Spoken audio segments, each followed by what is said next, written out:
투자의 시선 들어가 보겠습니다. 매일 다른 프로들의 증시 인사이트 함께 하실 수 있는 시간, 오늘 목요일의 프로 프레스티지 경영전략연구소 반종민 소장입니다. 소장님 안녕하세요. 네, 반갑습니다. 네, 오늘 주제 보도록 하겠습니다. 유가 상승 분위기 연출, 유가 관련주 투자 전략은 6월 들어서 유가가 바닥에서 10% 넘게까지 상승을 시도했습니다. 그러니까 엔비디아가 최근에 이제 고점에서 10% 넘게 하락으로 조정 얘기가 나왔는데, 반대로 바닥에서 10% 이상 올라가면 또 상승 추세에 대한 이야기가 나올 수밖에 없거든요. 국제유가 올해 전반적으로는 또 어느 정도 흐름을 보였을까요? 일단 지난주까지 주간 기준으로 좀 살펴보니까 2주 연속 좀 상승한 것으로 좀 나와져 있습니다. 그 이달 4일 때 그 WTI가 73달러, 4월이에요. 이달 4월 때 WTI에 대해서 73달러 정도 이후에 반등을 하면서 80달러 돌파가 좀 됐었거든요. 그게 4일인데, 이게 브렌트유의 경우에는 77달러 이후에 반등 후에 84달러 부근까지 와 있습니다. 그래서 오늘 지금 또 확인을 해보니까 그 WTI의 경우에는 아직까지 뭐 80달러 정도 되어 있고, 브렌트유는 84달러 정도 이제 부근에 와 있기 때문에 여기에 따른 그 분위기가 좀 더 상승할 수 있는 가능성은 있다라고 보시면 될 것 같고, 국제유가에 대해서는 지금 추가 상승 전망이 좀 예상이 되고 있는데, 이렇게 된다 하면은 WTI의 경우에는 대략 한 84달러 정도 좀 예측을 하고 있고요. 브렌트유의 경우에는 결국은 이제 88달러 정도 생각해야 되지 않을까라는 말씀을 먼저 드리겠습니다.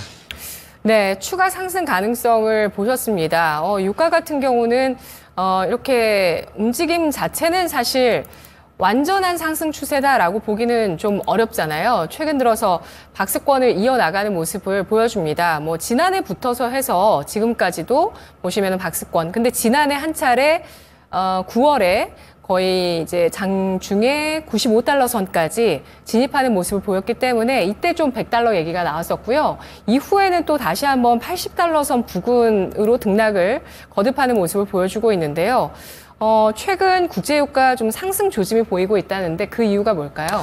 예, 가장 근본적인 이유는 여름 동안 이제 북반구의 석유 재고가 불가피하게 좀 급감할 거라는 전망이 먼저 좀 나왔다 보니까 여기에서 좀 영향을 미친 것으로 판단이 되고 있고, 이에 두 번째 요인으로는 이제 중동의 불안등, 그러니까 지정학적 리스크가 계속 좀 발생이 되고 있기 때문에 네. 여기에 따른 영향도 좀 볼 수 있을 것 같은데, 이스라엘과 그 헤즈볼라에 대해서 좀 최근 몇 주간 전쟁 위험을 계속 좀 주고 있는 상황입니다. 근데 그 베냐민 네타냐후 그 이스라엘 총리의 경우에는 23일 때 가자 지구 전쟁을 정점으로 지남에 따라 이스라엘 북쪽으로 좀 군대를 재배치할 것으로 좀 밝혔거든요. 그렇다 보니까 아직까지는 분위기가 끝날 분위기를 좀 연출을 하지 않고 있기 때문에 여기에 따른 영향이 좀 더 있을 가능성이 있지 않나 보고 있고, 계속 좀 흐름들이 좀 어느 정도 좀 잔잔해졌으면 좋겠는데 지금 그럴 상황들은 좀 안 보이는 것 같습니다. 그래서 여기에 따른 요인들도 살펴볼 수 있는데, 세 번째로는 지금 미국의 여름 드라이빙 시즌 동안 원유 수요가 늘어날 것이라는 기대가 좀 지속되고 있기 때문에 세 번째 요인은 좀 더 들 수 있을 것 같고요. 다음 달 4일 때는 그 현지 시간으로 미국 쪽에서 독립기념일 휴일을 맞이해서 약 한 7,100만 명 정도의 그 미국인들이 이제 움직일 것으로 좀 전망이 된다 합니다. 그렇게 되면은 석유에 대해서 여기에 대해서 좀 사용하는 부분들이 많다 보니까 여기에 대해서 좀 어느 정도의 그 수요가 많이 늘어날 가능성도 있다라는 게 좀 예측되고 있는 시점이다라는 말씀 드리겠고, 게다가 이달 초에 그 석유 수출국 기구, 그러니까 오펙과 그 기타 산유국의 그 협의체가 원유 생산량 감축을 좀 연장하기로 했던 내용들이 좀 있었거든요. 네. 근데 이제 여기에 대해서는 뭐 자율적인 내용들이 좀 있기 때문에 좀 더 지켜봐야 되겠지만, 공급 불안감이 유가 상승 요인으로 좀 어느 정도 보고 있기 때문에 복합적인 요소들이 결국은 지금 유가를 좀 올릴 수 있는 시점이 되지 않을까라는 말씀을 드릴 수 있을 것 같고요. 이에 지금 현재 흐름들을 봤을 때는 그 유가에 대해서는 지금 좀 저는 개인적으로는 좀 더 상승할 수 있는 요인들이 너무 여러 가지 많기 때문에 여기에서는 좀 어느 정도 적절하게 좀 판단을 하시면서 접근을 해보실 필요는 있을 것 같습니다.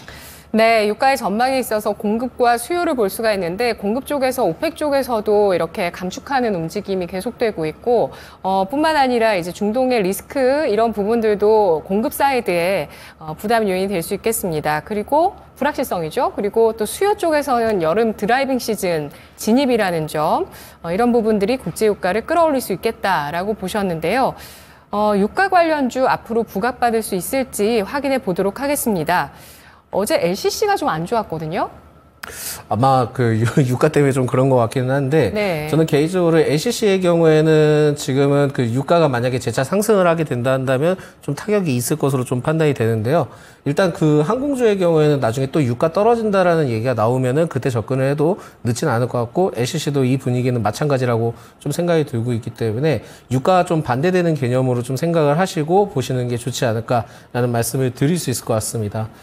유가 관련된 종목들 살펴봤을 때는 뭐 대표적으로는 이제 석유 화학 업종들을 많이 생각을 하실 텐데 저는 개인적으로는 유가가 상승하거나 하락했을 때 변동성이 굉장히 좀 잘 적용되는 기업들 위주로 보시는 게 좋지 않을까라는 말씀 드리거든요.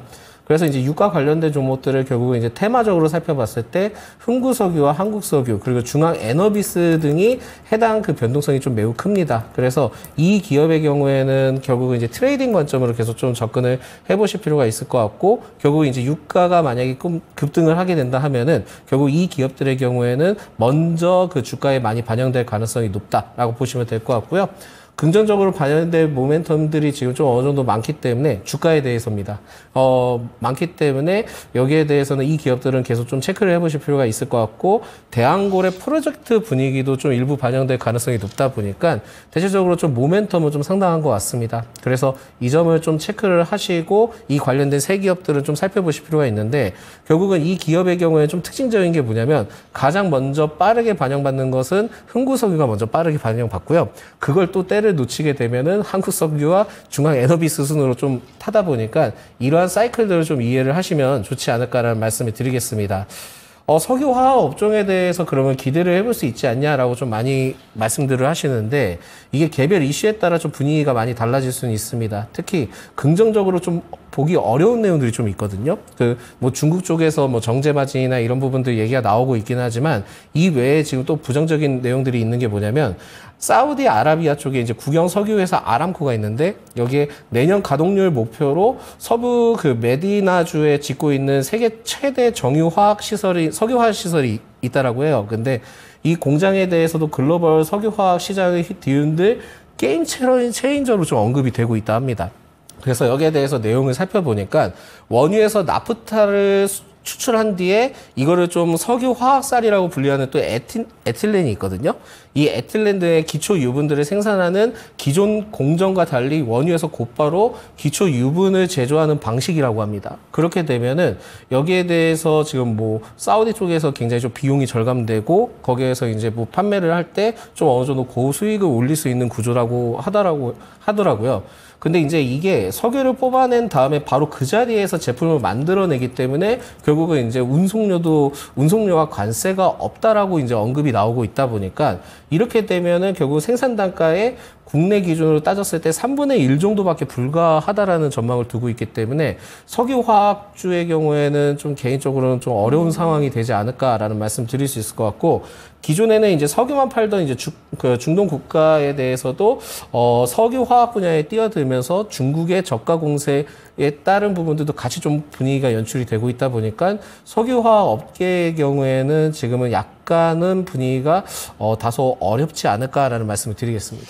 네, 석유를 가공해서 화학 소재를 만드는 우리 기업들한테 이 내용은 악재가 되겠는데요? 예, 좀 악재가 될 가능성이 높다라고 보시면 될 것 같습니다. 예. 그러니까 기존에는 이제 중국의 저가 공세 때문에 굉장히 어려웠다라고 하는데 그거를 좀 어느 정도 만회가 되려고 하는 시점에 이제는 또 중동에서 이렇게 뛰어든다 하면은 생각보다 쉽지는 않을 것 같은데 일단 지금 뭐 부정적인 내용들은 많다 보니까 여기에 대해서는 좀 장기적인 시각을 두고 어느 정도 업황 회복에 따른 분위기도 나중에 추후에 체크를 하셔야 될 것 같습니다. 네, 알겠습니다. 요즘 관련해서 말씀해 주신 내용을 보도를 찾아보면 중국보다 더 센 중동이다.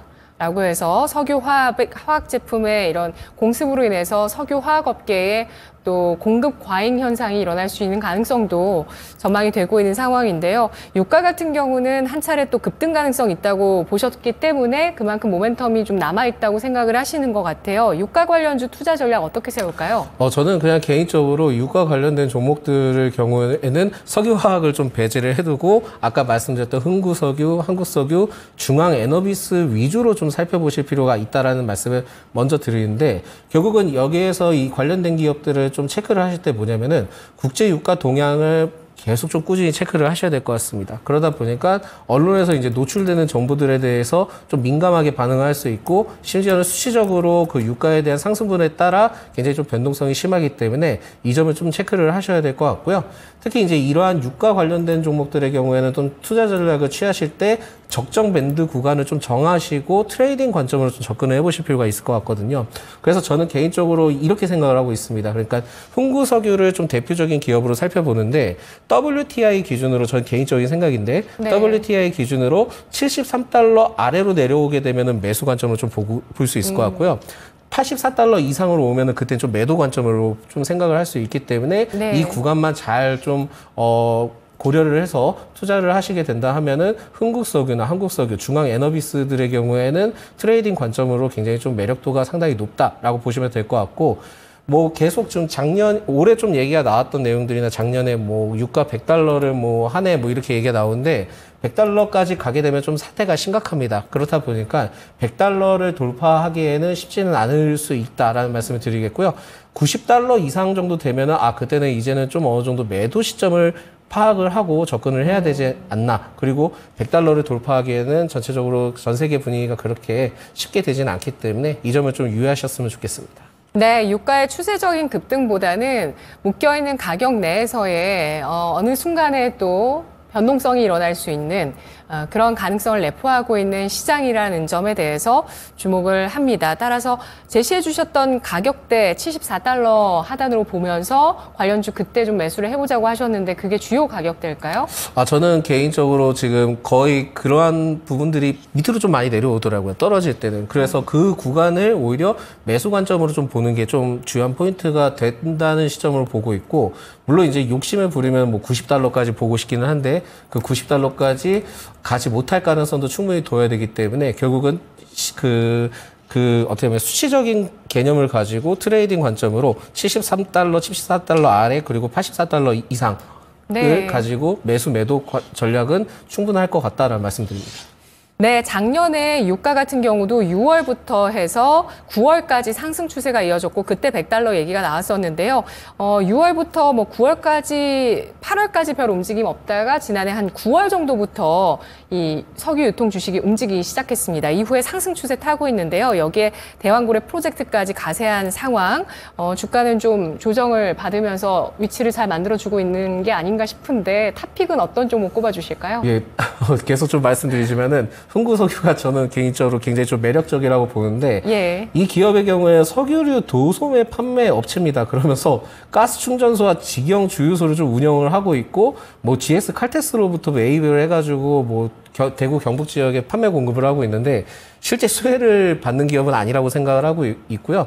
결국 이제 테마로서 좀 생각을 하시면 좋은데 네. 결국 유가 변동성에 따라 움직임이 굉장히 강하기 때문에 트레이딩 관점으로 좀 유효하다라는 말씀 드리겠고요.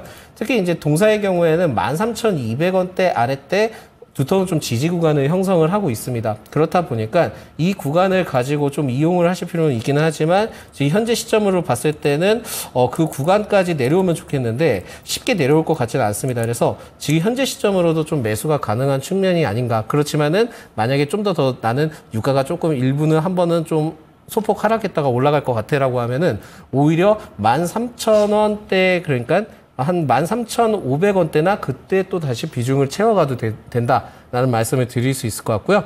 그 시점에 이제 매수를 하게 된다면은 목표가는 일단 저는 1차적으로 17,000원까지 보고 접근을 하셔도 될 것 같습니다. 그래서 네. 지금 매수를 해도 좋지만은 지금 매수를 했을 때 시점을 봤을 때는 결국 17,000원대를 1차 목표가로 잡고 접근을 해보셔도 될 것 같다라는 말씀드립니다. 네, 2차 목표가는 얼마 주실 수 있나요? 2차 목표가는 최근에 이제 대왕고래든 뭐든 이게 사이클이 같이 맞물렸기 때문에 네. 2만 원 정도까지는 봐도 되지 않을까라는 말씀드립니다. 알겠습니다. 전고점 부근까지의 회복력 2차 목표 주가로 제시를 해 주셨는데요.